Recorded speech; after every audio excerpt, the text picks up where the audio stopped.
always good to have you here again, coming back to talk about the genesis of Allan Kardec and the planetary transition.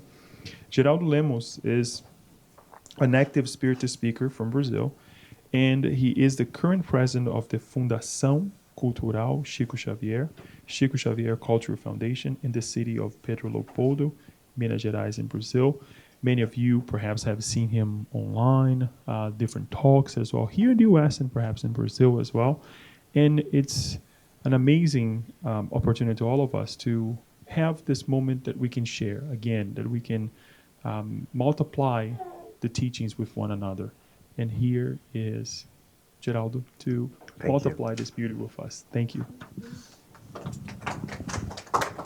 Thank you. Good evening, everyone. Good evening. It's a pleasure to be back here. Please do forgive my English. I'll try to do my best, okay? And you help me out, okay? We are here to talk about the last book of Allan Kardec, the Genesis. It was published on the 6th of January, 1868, so 150 years ago. Almost 151 years ago. And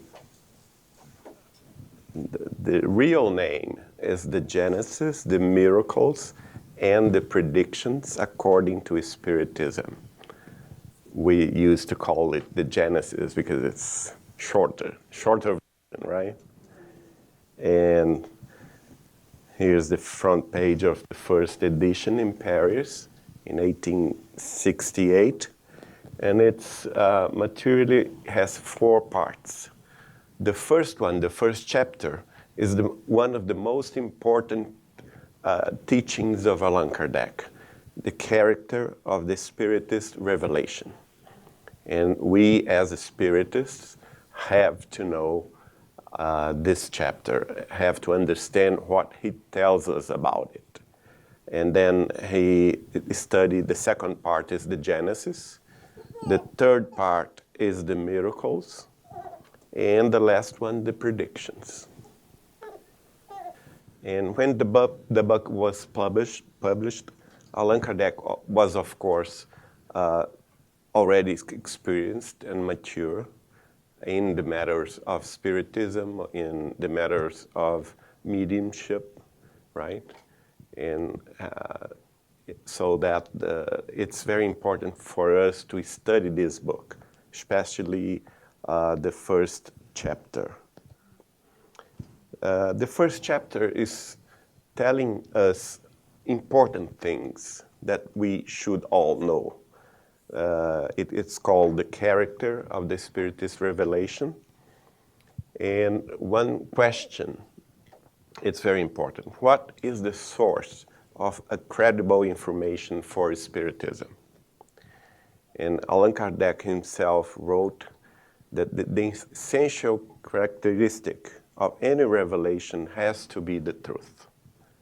So it's to be the truth, we have to test it. Everything that is transition, that has a relative understanding, is not the truth. The truth is something that comes to stay, right? So he says in the item 3 that by its nature, Spiritist revelation has a double character. It participates at the same time of divine revelation and scientific revelation. This is very, very important. So we have 2 kinds of characters in the Spiritist doctrine. The first one is the divine revelation that comes from the higher spirits in the name of Jesus and in the name of God. So it's the revelation that is given to us. And the other one is the revelations that we as human beings here on earth seek by ourselves. It's the scientific revelation. And because and he says that because the doctrine was not dictated complete nor imposed to blind belief. So that's why the characteristic of the Spiritist doctrine is the constant evolution. Why is that? Because the scientific evolution here on Earth is a constantly moving thing, right?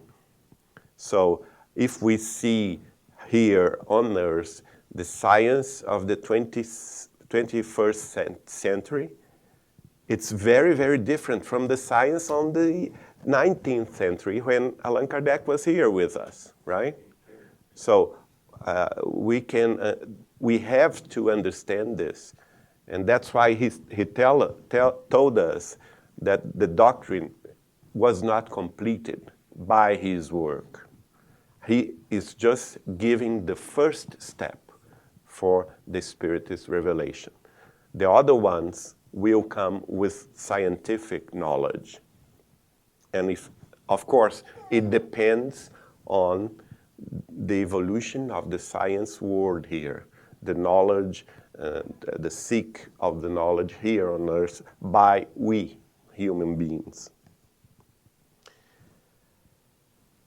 He says also, because it is deduced by the work of men from the observation of the facts, which the spirits put under his eyes, and the instructions which they give him, instructions which he studies, comments, compares, in order to draw himself its lessons and applications. In a word, what characterizes the Spiritist revelation is its divine origin from the initiative of the superior spirits, and also it is a fact that its elaboration is the fruit of the work of man.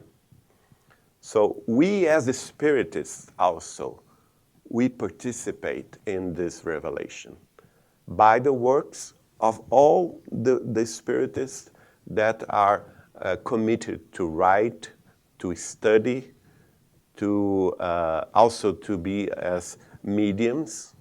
Right? And because of that, we can understand the importance of the work like the work from Chico Xavier, for example.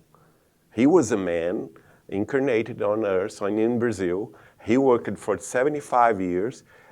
Through his efforts in mediumship with Jesus and the Spiritist doctrine, his legacy was 507 books until this day published already. So this kind of work is very relevant, and it participates in the Spiritist revelation because it's a work from the efforts of a man that is recognized by all Spiritists as a serious medium, a serious devoted man to Christ and to the doctrine.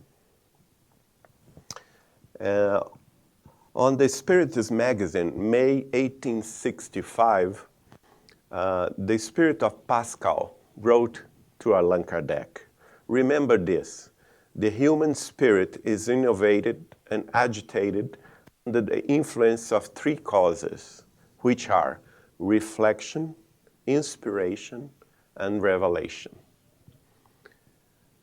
In the first one, reflection, it's almost a soul thing, because you can reflect with yourself, with your thoughts, with your knowledge, right?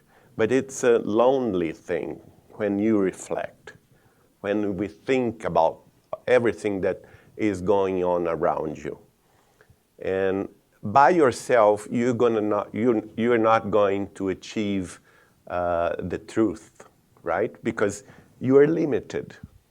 So one has not the truth, because every one of us are limited.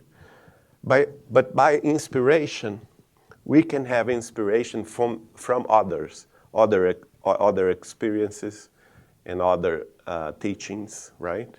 So we begin to relate one to each other and seek the truth. But the truth is only completed after we understand the revelation.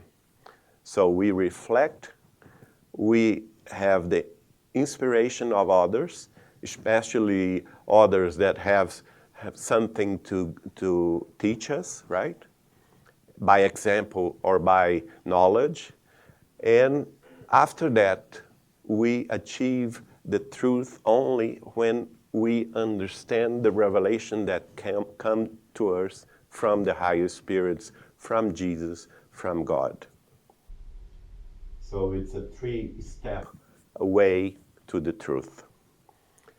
And Pascal himself told Allan Kardec that revelation is not a common thing. It is rare and ordinarily given as a reward for sincere faith to the devoted heart. So the higher spirits choose the ones, the mediums, or the personalities here on earth that have sincere faith and devoted heart to do the revelations, to inspire them new knowledge about the truth, right? And because of that, we can understand the importance of Chico Xavier, because it's not disputed, right, that he has sincere faith and a devoted heart, as he worked 75 years with no stop to fulfill his commitments to Christ and to the Spiritist doctrine. Also, Allan Kardec in the chapter 13, item 8 of the Genesis, tells us that the Spiritist doctrine is an open system. It's very important to understand that. It's not a system of knowledge that is done, that is finished. No, it's an open system. Let's see what he says. However, since it does not nourish the claim of having said the last word, whatever it is, nor even what it is within its competence, it does not present itself as absolute regulator of the possible, and leaves aside the knowledge reserved for the future. So the Spiritist doctrine is an evolutionary doctrine that will grow in understanding, in knowledge, in experience with the growing and the development of the human society itself. So it's going to be with us forever, right? Because of that, because it's an open system, and also because Jesus told, and John the Apostle wrote us, that Consoler, the one that Jesus would send us to console and to instruct us, would be with us forever, for all the centuries at the future. And this is only possible because it is an open system. It adjusts with the growing knowledge of the human society itself. So one of the least known parts of the book Genesis of Allan Kardec is the predictions. And Allan Kardec himself wrote a theory. The chapter 16 is the theory of the foreknowledge.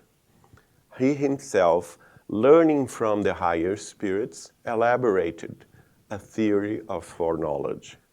So we can now know that, yes, the higher spirits can predict the future. It's there in the theory of foreknowledge. And he also analyzes the predictions of the gospel, and also analyzes the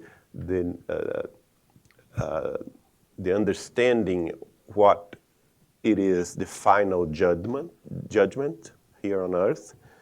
And also he analyzes the last chapter, the chapter 18, says the times have come, the signs of time and the new generation. So he conclude his last book talking about and teaching us about the transition, the planetary transition that we are in, right in the center of this hurricane, what we call the planetary transition. So it's very much important for us, for all of us, to understand chapter 16 of the book of the Genesis, the miracles and the predictions according to Spiritism, written by Allan Kardec published in 1868. The chapter itself, it's named Theory of Foreknowledge. And of course, he talks about the planetary transition, right? Here is the junction of two rivers in Brazil, near the city of Manaus, Amazonas, right? The Black River and the Solimões River. So you can see the waters have different colors, right? And when they get together, you cannot see, there is not a line, a definite line drawing where is the river, right? Because the waters are like confused. You see, it's irregular. We are just like that in the transition time on Earth, right? We are at the same time. We still are in the times of I don't know in English, expiação y provas. Expiation and trials. At the same time, we are there, right? Expiations and trials. But in the same time, we are now living in the other ones is, in English? The regeneration time. The new world. Like in Spiritism, we are already at the regeneration time, right? The doctrine, the Spiritist doctrine itself, is for the future of humanity. One of the spirits that wrote to Allan Kardec told him in the chapter 18, item 9, told him, you are working not for the present time. You are working for the future of humanity, because the Spiritist doctrine is for the future of humanity. So we all are working with a doctrine that is for the future of humanity, for the regeneration time, right? That's very important. In this message, the Spirit told terrestrial humanity, having reached one of these periods of growth, has been in full force for nearly a century in the work of its transformation, so that we see it stirring from all sides, trapped by a kind of fever, and like impelled by invisible force, so it will continue until it has stabilized again on a new basis. So that's why we feel so uncomfortable, right? Because it's so many changes happening at the same time. Political changings, scientific changings, social changings, university knowledge changings, family changings, right? We are all in conflict, right? And that's the characteristic of the transition period. And the last chapter, Allan Kardec will talk about the mission of the promised comforter, which is the Spiritist doctrine.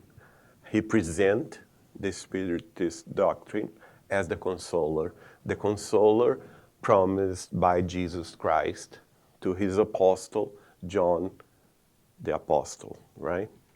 He understood, and in all this book, he understood the book of Genesis of Moses as a childhood book for the humanity.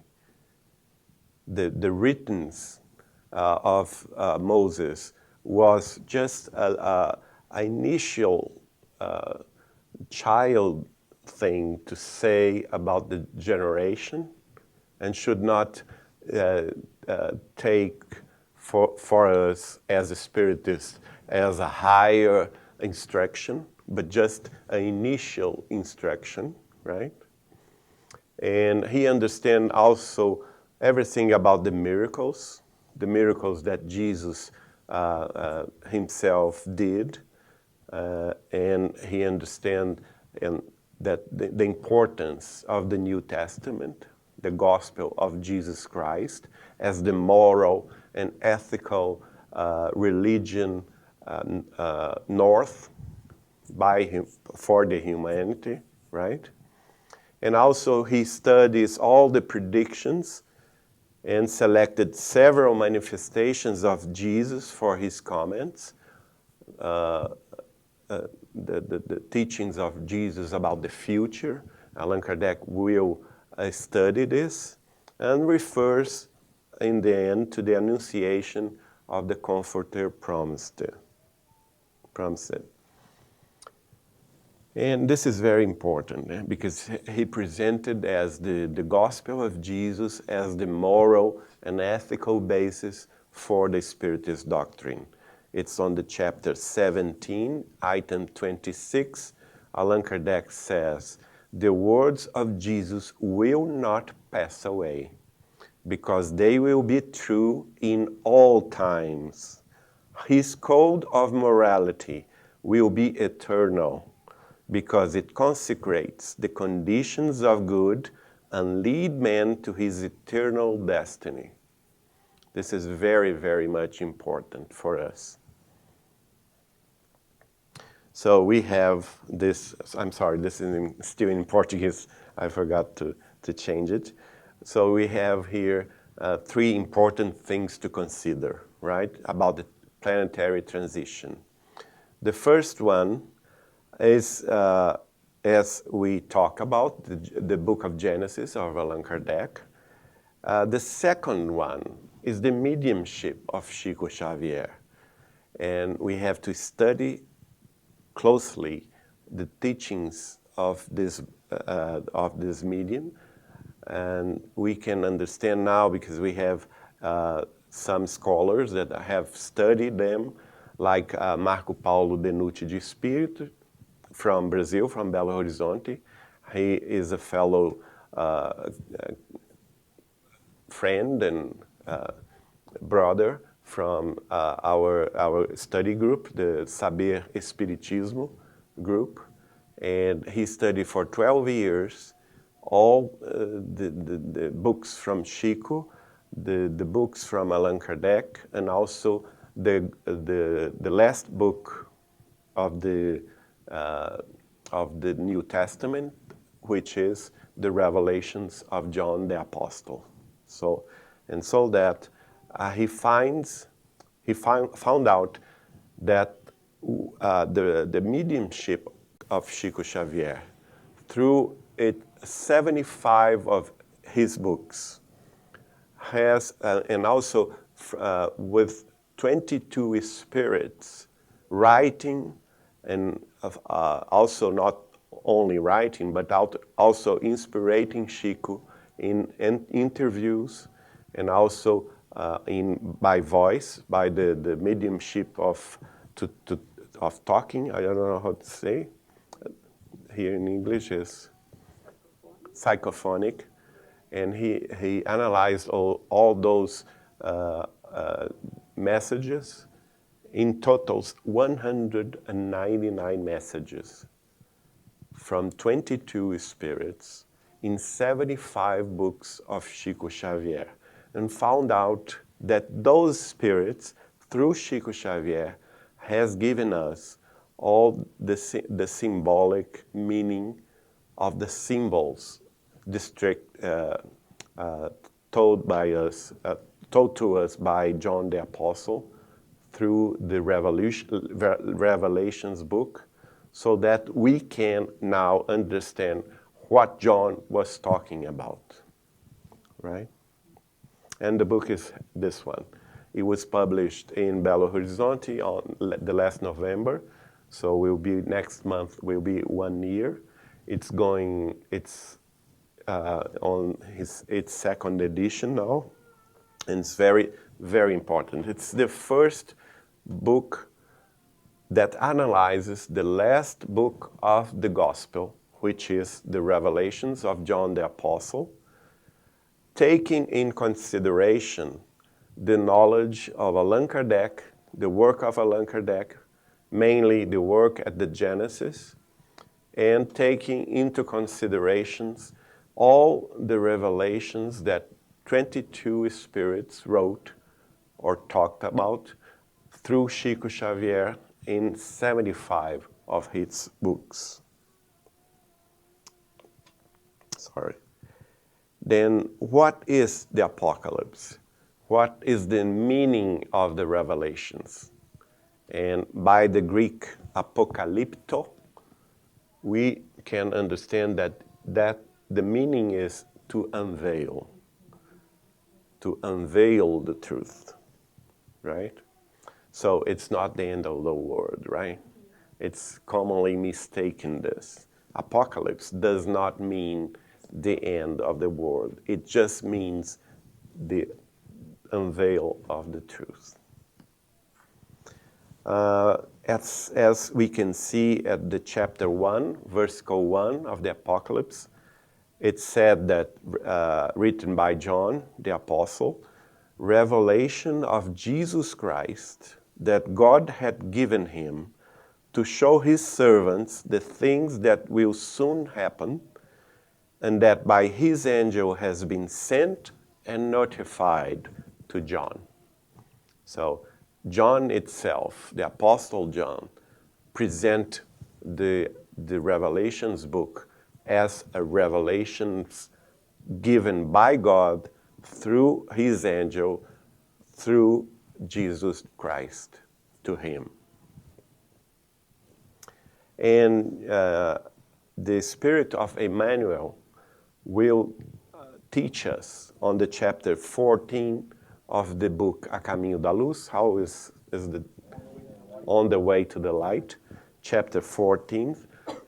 He will describe this kind of mediumship that took effect with John the Apostle.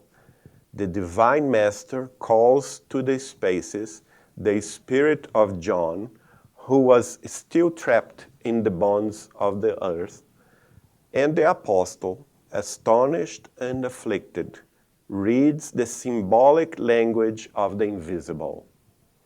The Lord commanded him to give his knowledge to the planet as a warning to all nations and to all people of the earth. And the old apostle of Patmos transmits to his disciples the extraordinary warnings of the apocalypse.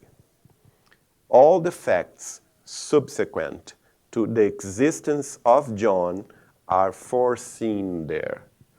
So the Revelations book is the most important book on earth about the mediumship to foreknowledge, of foreknowledge. As Emmanuel said through Chico Xavier, all the important things that would happen after the life of John are foreseen there, right? And it was given by Jesus, the Divine Master, that called John the Apostle. At that time, John the Apostle was incarcerated in the island of Patmos by the Roman emperor, right? But he left the body and went through, what's the name in English? In emancipation of the soul. He went to the spiritual world and saw Jesus Christ himself, and Jesus Christ himself showed him the future of humanity. Right? That's what Emmanuel told us about this happening with John, right? And there is, so it's a kind of a warning, right? And look, Emmanuel tells us that the warning is not to Christians, right? It's the warning to all nations and to all peoples on earth. So it's not directed to us Christians. It's a warning to all the nations, everyone on earth. And this how do you call this instrument? In trumpet. It's a very common symbol that we can find at the Revelations book, and has the meaning is just what I told you, the warning, right? They they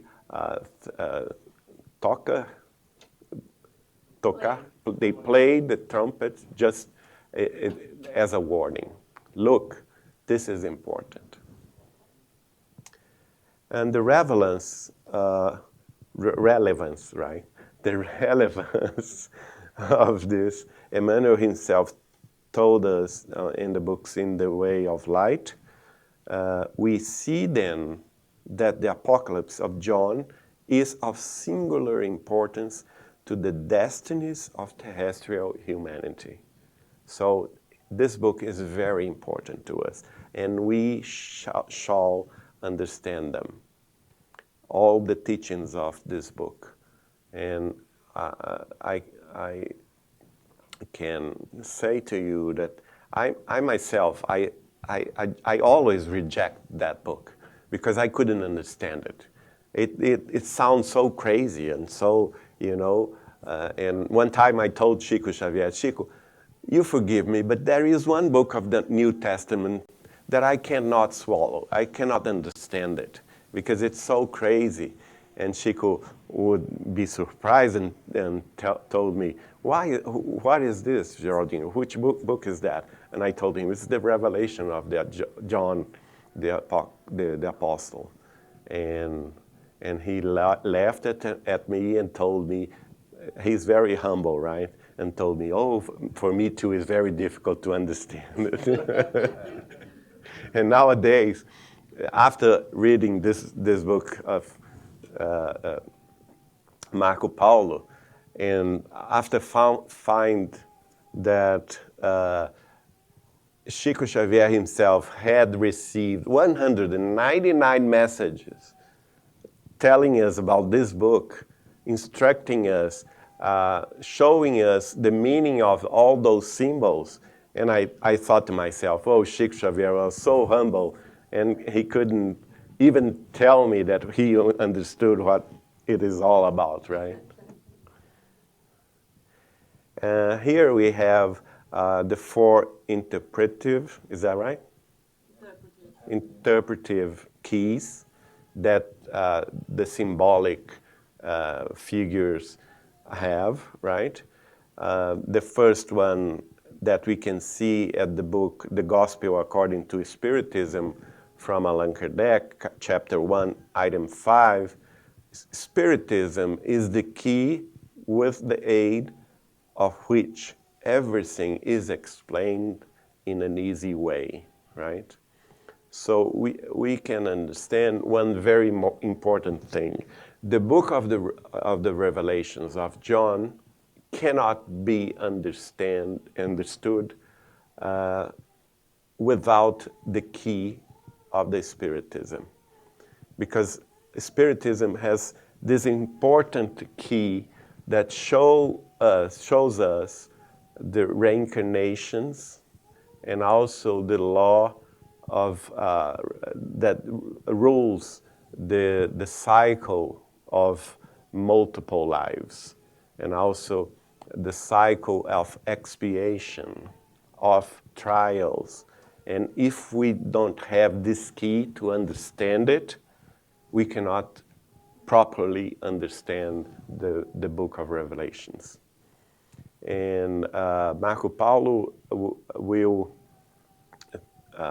instruct us that we have 4 keys to understand the book of Revelations. Of course, the most important one is the one that I just talked about, is the Spiritism, right? But the first one, Jesus himself gave us, that the ones given by the revelations itself. In some point, like in the chapter 17, item versicle 15, Jesus himself explained the meaning of one symbol. So the book of Revelations has one kind of key already explained, right? The second is as I just told, the Spirit's revelation, that now we know it's 161 years old, so it's a child, right? Still a child.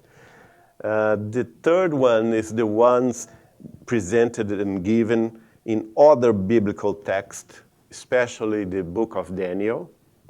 Not this Daniel here, right? The other Daniel, the prophet. You inspired him, right? And the latter one is the facts of historian context that cannot be understood unless it has already happened. Okay? So those are the four keys to understand the book of Revelations. And in the mediumship of Chico Xavier, amongst those 75 books that I talked about, the most important one is The Way to the Light, right? On the Way to the Light, A Caminho da Luz in Portuguese, because it has the structure of the book of Revelations in itself. It's a very important book. Those are some of the spirits that talked about and wrote about the book of Revelations, the transitional period that we are on here on earth. Emmanuel, Humberto de Campos, Irmão X, Bittencourt Sampaio, Castro Alves, and Dom Pedro II do Brasil. Pedro, he always signed his message through Chico Xavier as Pedro da Alcântara. So what we can understand now, after those studies, what is the object of the Revelations, the book of Revelations? And we now, as is said in Marcos, chapter 4, verse 20, we now can understand that the best illustration we could present about what the apocalypse is would be that of Jesus himself next to the apostle John, showing him the prospective vision of the crop he planted, to the limits of the horizon, from the seed to the desired growth, with the consequent production of the fruits in the proportion of 1 to 100, right? So is Jesus showing John the apostle the initiative he had on earth, planting the seeds of his knowledge, his moral and ethical teachings, understanding that we as humanity could not understand him at that time. Jesus understood that and showed John the apostle that we were, although we had received his seeds, but we still were at that time spiritual children. And that most probably we would pervert the sense, the knowledge, the understanding of his teachings and cause a lot of pain, a lot of errors to the process of the growing of the seed. And that's why he himself taught us that the good seed would grow with the bad seed. But it would be in the future a time when the bad seed would be cut off. And that's why this time is called the transition period.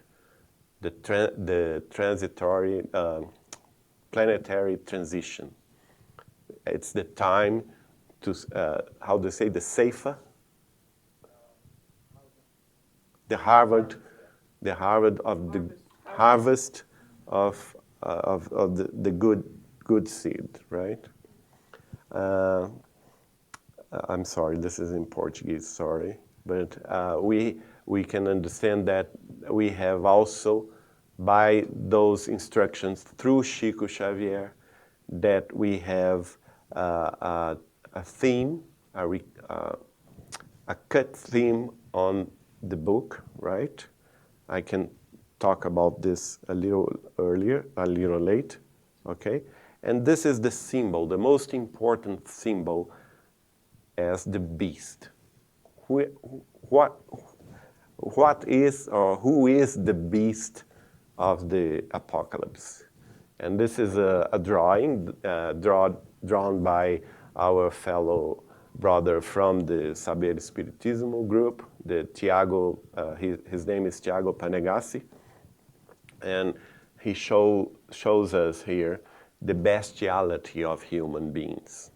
And it is presented in the book of Revelations with three faces. The first one, the face of the prostitute, right? The second one, the face of animality, the face of the dragon. And the third one, the face of the idol. The face of the idol represents as the Babylonian statue, right? Represents the transitory evolution of all human society, because his feet is made of barro. How's barro? Clay? Clay, yeah. Okay, his feet is made of clay, so he would not sustain it himself, right? And the dragon is the representation of the war.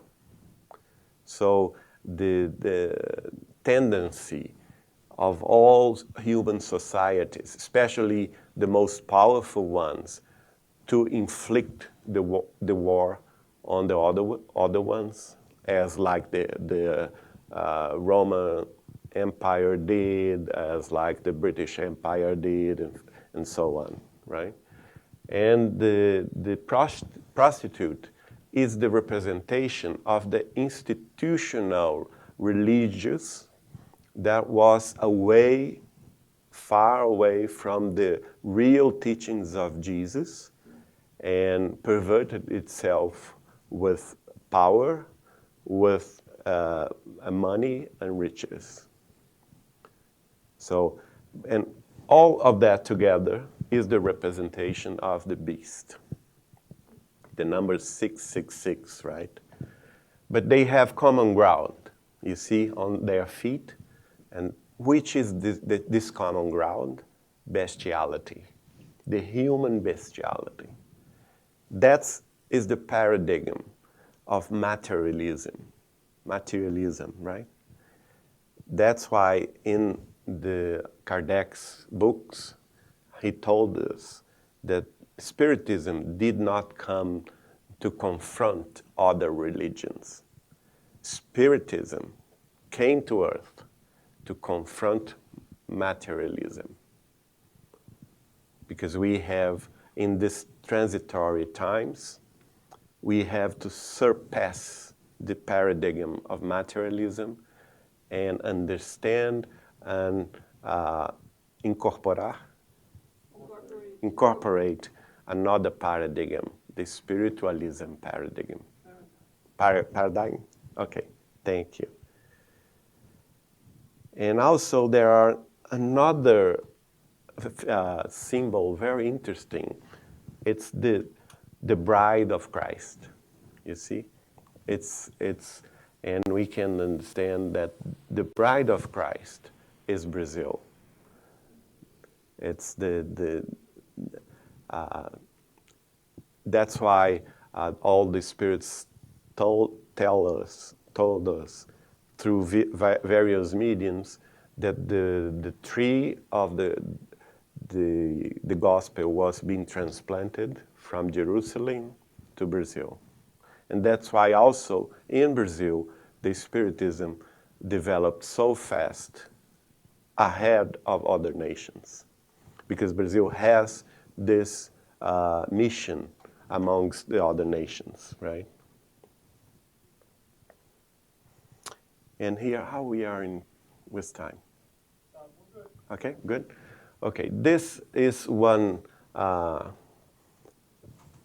happening that is very important, and Emmanuel will write about it on his first book that Chico Xavier received, the book Emmanuel. It was published in 1935, and in one time Emmanuel will tell us what happened in this scene. Do you know what it is, some of you? It's the Feast of Baltazar. The Feast of Baltazar is a very, very important thing. And Emmanuel told us through Chico Xavier that humanity today is in the same position that Baltazar was, the Babylon Empire was, in the Feast of Baltazar. And what happened at that time? At that time, the Babylon Empire was the most powerful empire of the whole world, right? It stretched all along the Middle East to Africa and also to some parts of Europe, some parts of Asia. And the Babylon city was, the most important city of the world. All the riches were there. The Baltazar was the due emperor. He was the third is the Neto is the grandson of Nabucodonosor.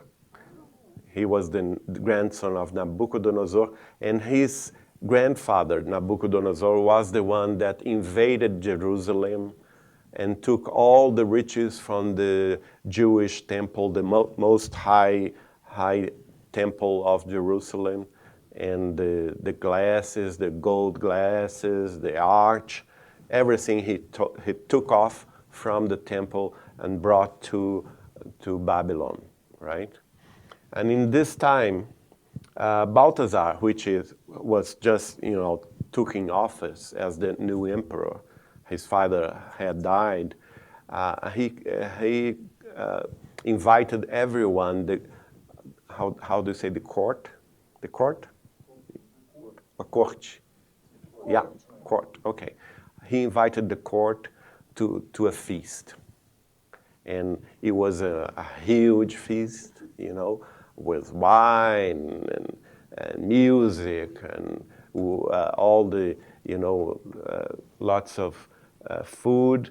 And he instructed his servants to take all the precious treasures that his grandfather took from the temple of the Jews in Jerusalem, because he would like to drink the wine in those glasses of gold, the Jewish sacred glasses of gold. And he was, drinking with his court. And in that same night, what happened? A very huge mediumship phenomena. Do you see in the right corner there? Put the light a little off, just for me to see.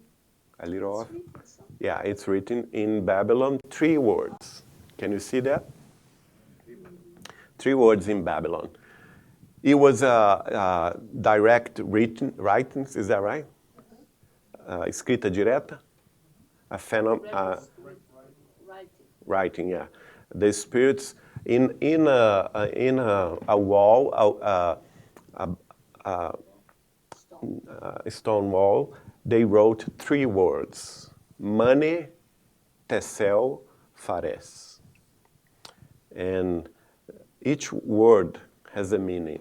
You can turn off, turn on, turn off, turn on. Okay, and money tesel fares. And money is what?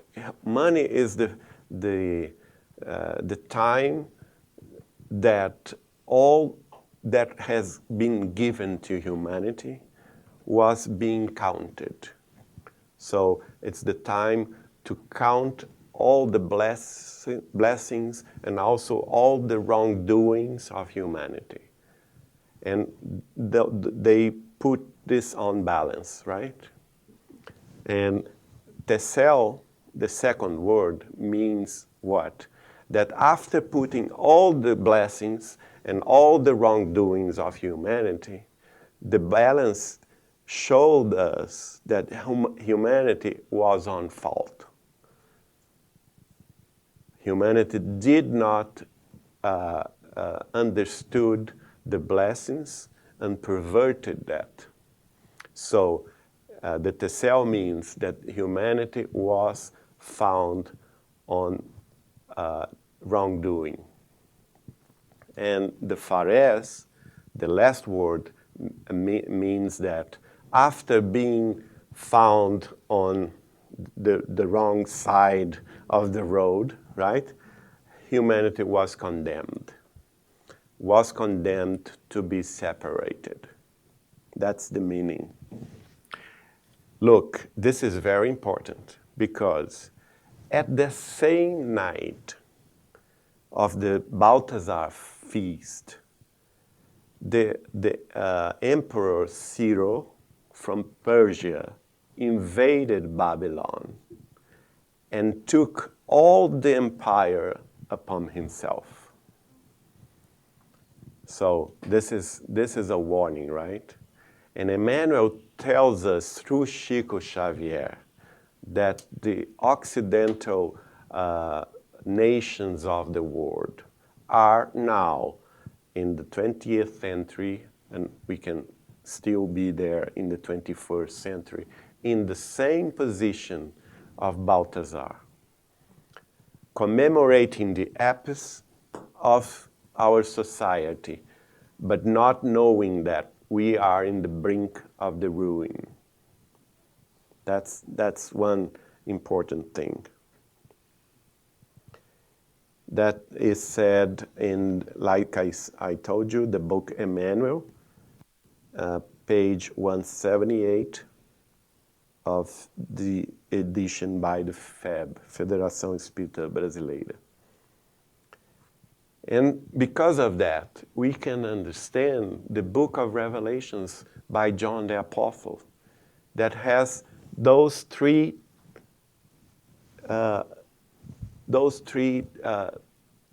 same periods, like the money, the blessings and wrongdoings that was counted are all related to the chapter 4 to chapter 8 of the Revelations book. It's Jesus showing John the Apostle all the blessings that he gave to the human society and all the wrongdoings and the not understanding them, the human nations would do with them.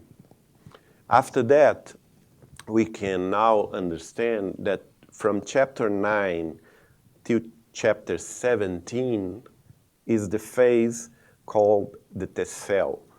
It's the phase where humanity can put all the things in a balance, right? And this balance pends to the wrongdoings. So we are found on guilty, right? On the wrong side of our commitments.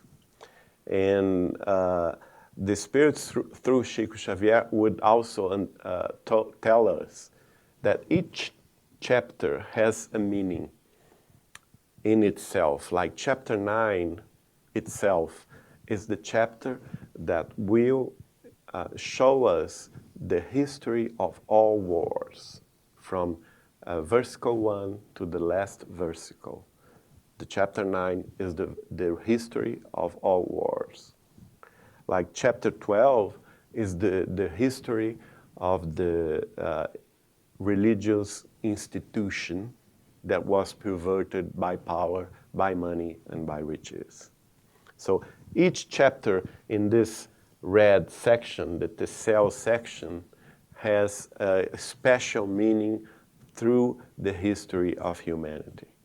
And now we can understand where we are in the 21st century. We are on the chapter 17.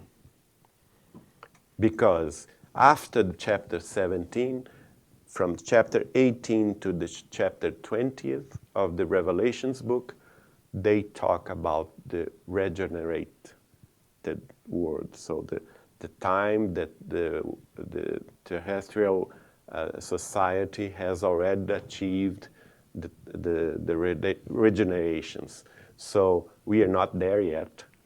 We are in transition to that, so that we can certainly tell you through Chico Xavier that we are nowadays living the chapter 17 of the Revelation book.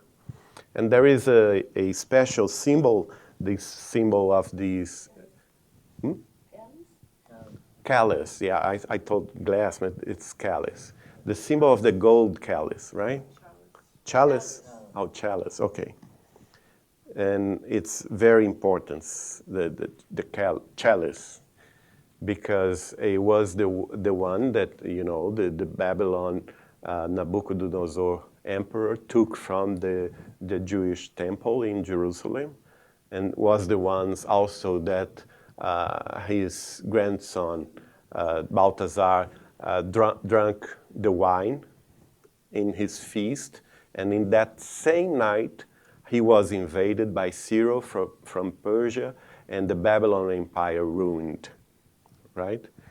And in the book of Revelations, Jesus showed John 7 events that he called each event the spill of this chalice. 7 spills. And we can understand through Chico Xavier that we now can relate 6 of them that already happened. Like one of them is the Crusades, right? Because it's the opposite of the gospel, right? The ones that were from Europe and invaded Jerusalem, invaded Palestine, took Jerusalem to Christianity, but they killed, they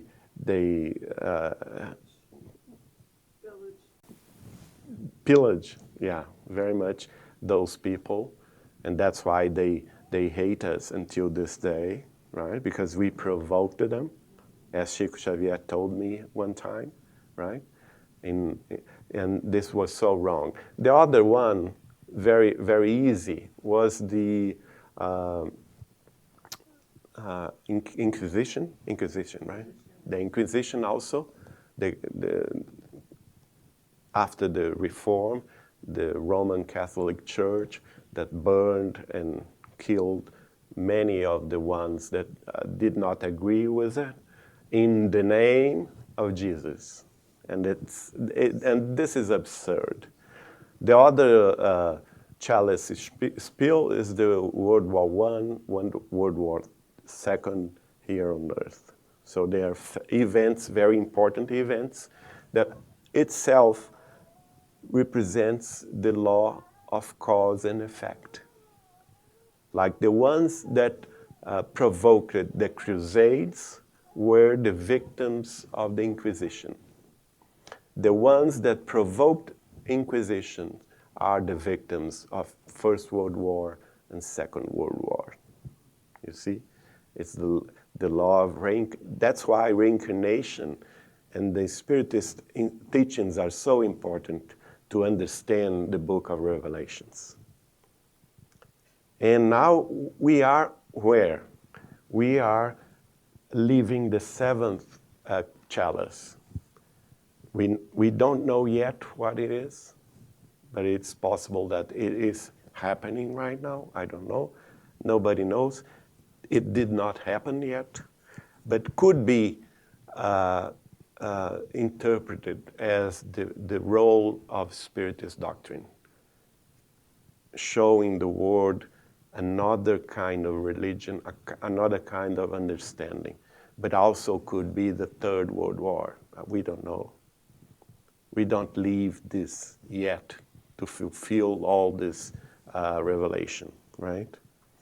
And as I said to you, it is understandable that the New Jerusalem that John the Apostle wrote about is, and also New Jerusalem and also the bride of Christ can be Brazil and its mission to inspire others on the Spiritist doctrine.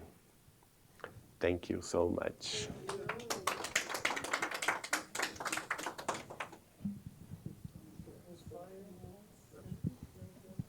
Thank you. Thank you, Geraldo, for this beautiful explanation and sharing with us some of these revelations, right? It's always admirable to remind ourselves as well that we have much to study. The moment that we think that we know a little tiny bit, it's like, guess what? You have to study more, right? You have to come in contact with these teachings and get to know more, right? And as the other beauty of this whole thing is that we are part of it, as you mentioned. We are part of it, and yeah, we're living, and we can contribute as well because as we study, I can't remember now, female spiritist that reminds us, what's her name? Yvonne. That I believe it was Yvonne that she mentions that we do a disfavor to ourselves and to Spiritism if we don't go back and study history, right? If we don't go back and really dive into history, because if we can take history and combine with these teachings, we will get to know and understand much more than we already know, and the contribution that we are part of it. So we need to study. I need to study and help more. But on this note, yes, and it's not a bad thing. It's a good thing, right? And sometimes we take these challenges. We come in contact with these challenges. We think, oh my gosh, it's just part of nature, part of our growth, part of our collective growth as well. But we would like to open for questions, comments that you may have. We like to know more, and if you would like to answer, good. Yasko, please. Well, it's very difficult for me, really, to read even the Genesis, and the Apocalypse is far from. But when you said that was the warning, that was very interesting. The warning to all nations and to all peoples of the earth. Yeah. So I was not. It was not me that said that. It was Emmanuel. Yeah, it was Emmanuel. Yeah. I'm just the parrot. Yeah. What kind of warning to us is in terms of how to say brotherhood, or to be one nation? I understand. To finish these wars among brothers and sisters is the morality part, not certainly intellectual, right? It's the warning that we must stop our time of bellicism, our time of wars. It does not make any sense. We have already reached a point of 20 centuries of Christianism on earth. And we Christians are still making wars amongst ourselves, in our own nations, against other Christian nations. And why? What's the reason of that? That's not acceptable anymore. We are in the brink of the ruin of this society if we insist in those wars. So Chico Xavier would tell me that he could not understand why the nations, especially the 8 or 9 nations in this world that has more power in military effect, right? Why they have so much mass destruction weapons. Nowadays, we know those 8, 9 nations, they have 10,320 weapons of mass destruction. And if those weapons explode, it could ruin all life on Earth 80 times. 80 times. So, what's the reason of this? This is the beast of the apocalypse, the bestiality of humanity. We will not enter the regeneration time with that. We cannot do this. Chico told me, we have 2 paths, right? The path of understanding each other, not loving. It's not, the higher spirits are not calling our nations to love each other because we have so much differences between us. But Chico told me, they called us to understand and accept each other and the differences. And try to make a pathway to understand each other so that we can enter this new phase of regeneration. And I asked Chico, tell me that if we can surpass this challenge, we are just about 10 months to this trial, right? There was a time of 50 years from 1969 when the human beings was on the moon for the first time. And the higher spirits, especially by the call of Jesus, gave us 50 years. In those 50 years that we'll complete next July 2019, we cannot, and they will not accept that we enter a nuclear war. This is unacceptable, right? But if we can do this just to support or understand each other until that time, Chico told me, we can enter a marvelous phase, a virtual cycle of developing in science, in medicine, in physics, in education, in information, in social wellness, in lots of things. And also the other humanities from other planets would be allowed to come to us and present us knowledge that we cannot foresee yet. But they will contribute to this elevation for the human society on Earth, right? And then I asked Chico, and if we get into the war, what would happen? Oh, this phase, he told me, would be postponed until the year 3000. Which one we want to go? Here, from 2019 and 2057, that we are just, knocking the door of the new world? Nowadays, we can leave this nowadays, or just 9 centuries from now? Postpone. Which one? We must choose now. It's our last chance, because if we don't do this, there will be another exodus from Earth. Remember the phase of Fares? The phase of Fares is the phase of division. Which division is that? It's the new Exodus. the ones that will expelled from Earth, they will not be allowed to reincarnate, to be here anymore. And Chico told me there is a planet that lives, its humanity lives nowadays in the caves, still in the caves. And the ones that will be expelled from Earth are going to that planet to restart the evolutionary process there. But who would choose? We can choose. Anyone else?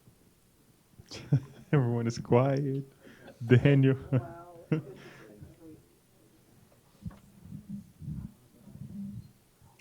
So thank you so much. It was a very nice presentation. My question is related to this next year, so 10 months from now, as you mentioned. Let's suppose that there is no nuclear war until there, we hope. Then we enter this new phase. Mm-hmm. But we still have our free will as nation to ignite a war, for example, 2025, for example, 2030. So even if there is this initiative from the government, what's going to happen? The high spirit is going to interfere and not happen, or may happen? I'm just like, I'm just hypothesize here, because the information that Chico brought is just 2019. And then there is no nuclear war, we behave well. So we are good to go until 2057, where the new regenerate world is going to be seen everywhere. So what? Yeah. As I understood this, it's like we are in the trial, right? Like in the last 50 years, we are peoples on a classroom, right? And we had all the studies in this classroom from the last 49 years now, right? So we are now entering the phase that we are being tested. So in this test, to go one step away, we have to pass this test. And this test is, do not enter a nuclear confliction, a nuclear war. This is the test. So that if we can fulfill this test, and it's just only 10 months away, I think we're gonna have passed the trials, right, the test. And we are going to have a positive view from the higher spirits. And they will allow us to understand more things, like Chico told me, that science, medicine, and would enter a new phase of discoveries, so marvelous discoveries about the universe, astrophysics, quantum mechanics, quantum physics, all those new border knowledge that are coming to effect. They will contribute to a better society. And also political movements against corruption, against the weapons, against many things will come to effect.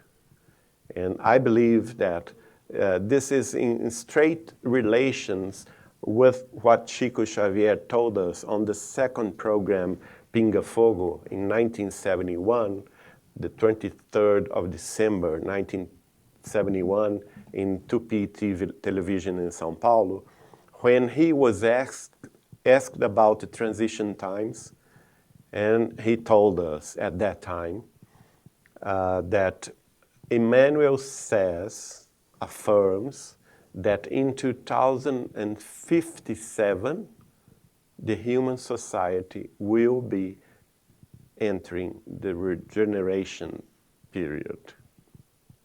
So I believe that between But he says also, but to this to be true, to this to happen, all kinds of transformations must get accelerated.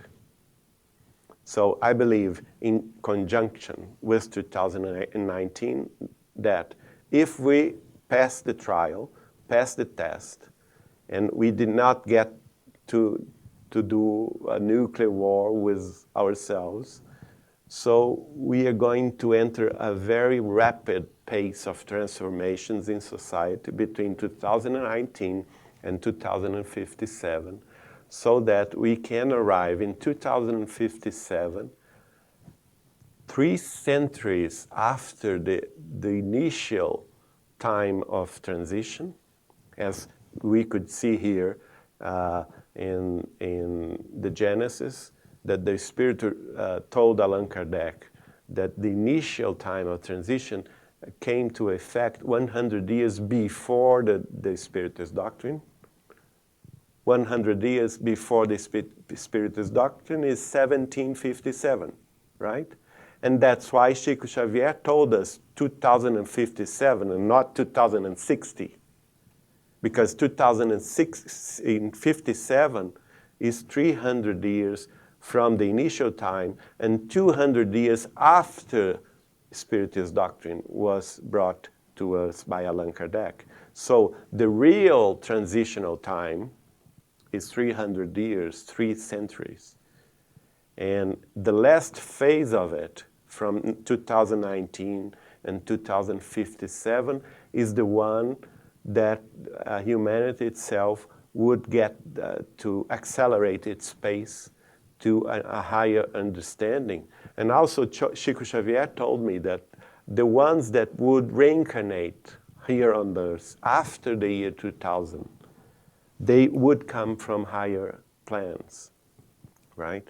Like this little guy there in his mother's lap. He is already from a higher plan. So those guys in 2057 would be in key points of the society, on politics, on the enterprises, private enterprises, on business, on government posts, on education, on science, on university, giving us what they come to offer us. And we can enter in 2057 in a new phase of humanity. Thank you. Yasko. I think he answered this last 2 sentences, because when you were talking, I was wondering what the nuclear war would do in order to postpone so many centuries ahead. Is because it won't allow those higher spirits to come. So there is a plan for them to come. But we may, destroy the possibility. It's in our hands. So they won't be able, if there is a nuclear war, there is no way, you're saying, for them to come, those spirits to come. Only in why? 300. Why? Because Chico Xavier told me, if this war comes to effect, 2/3 of humanity will discarnate in 1 week. 2/3. The destruction would be so intense and so vast that we would have lost technology, no cell phones, no internet, no computers. We would go backwards. And he told me, you better learn how to plant, because it would be very important to know how to plant and to get water from the ground so that you could eat and drink and survive. He told me that. I did. Geraldo, thank you again you for so these. much. One more question. Okay. Usually I don't ask question, but allow me today for it. Sure. As we were reading Joanna de Angelis at the beginning, that we were in this position with that, once we, especially when we, I wouldn't say special, when we wake up, for whatever reason, either spiritism, religion, pain, we're always in this fight, right? The old man inside of Yeah. us fighting with the good one. And we find ourselves every day, when we just mentioned It's the politics, struggle. the Yeah. struggle that we go through. In your connection with Chico Xavier, and I'm pretty sure you probably have present, or you probably were indignated yourself with the situation, the status quo. What was the most impactful thing, or whatever, that he did to soothe us or to bring us consolation during this transition time, that you can remember Chico bringing it to you or to bring it to other people, that you can actually share with us? Well, Chico is so amazing because he would be so human himself, so humble, that we, as stupid as we are, as human beings, we could feel like he was one of us, being in his presence, right?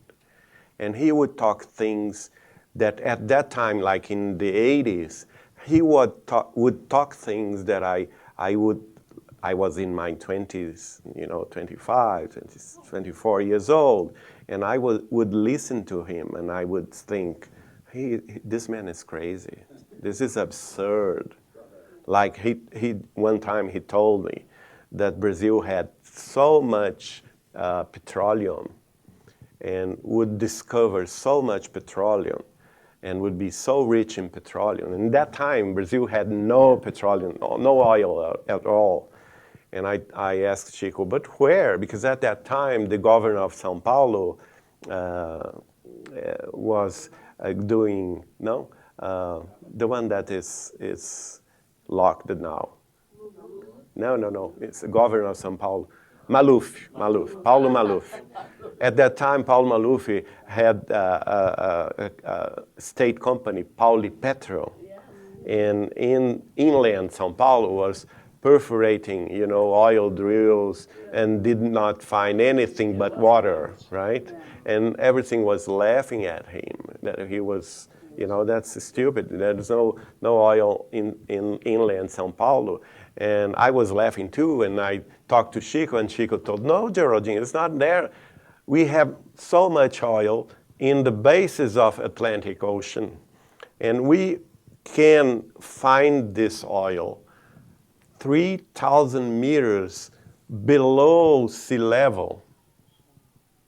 And the sea level in São Paulo and Rio de Janeiro is 3,000 meters, 3 kilometers deep. So he was telling me that we could find oil 6 kilometers from the surface of the sea. And that was so impossible, to me to understand, that I would think, oh, Chico Xavier is crazy. This is euphemistic thing to say.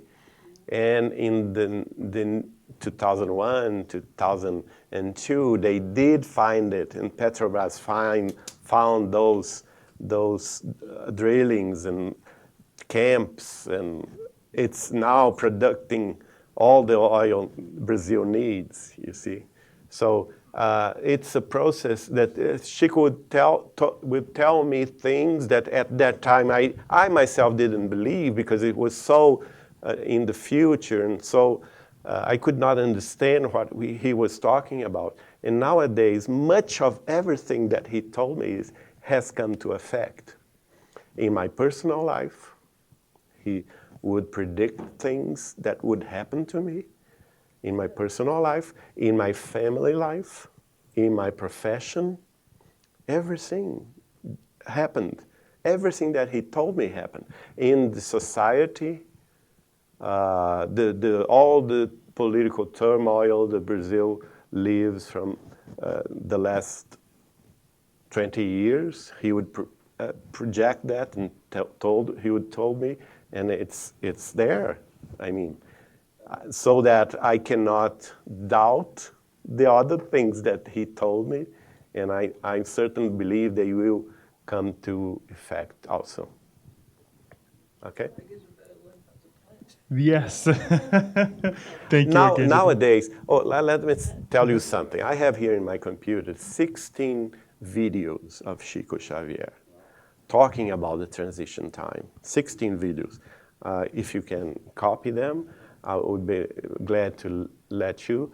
And the only thing that they are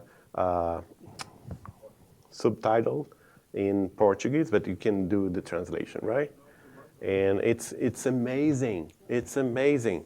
Chico Xavier talking about things that are happening today, right? And nowadays, like the main understanding that I learned from him about the transition time was around 1986, around that time. And at that time, Chico Xavier was pessimistic about the war at that time, because so many years to come, right, until 2019. But nowadays that we could see so many changes around the world in only 10 months to come, although this is, the absence of those struggles that we are seeing here in Brazil and everywhere else, nowadays I'm optimistic that we're gonna survive and we're gonna do the right thing. Thank you. Well, it's good.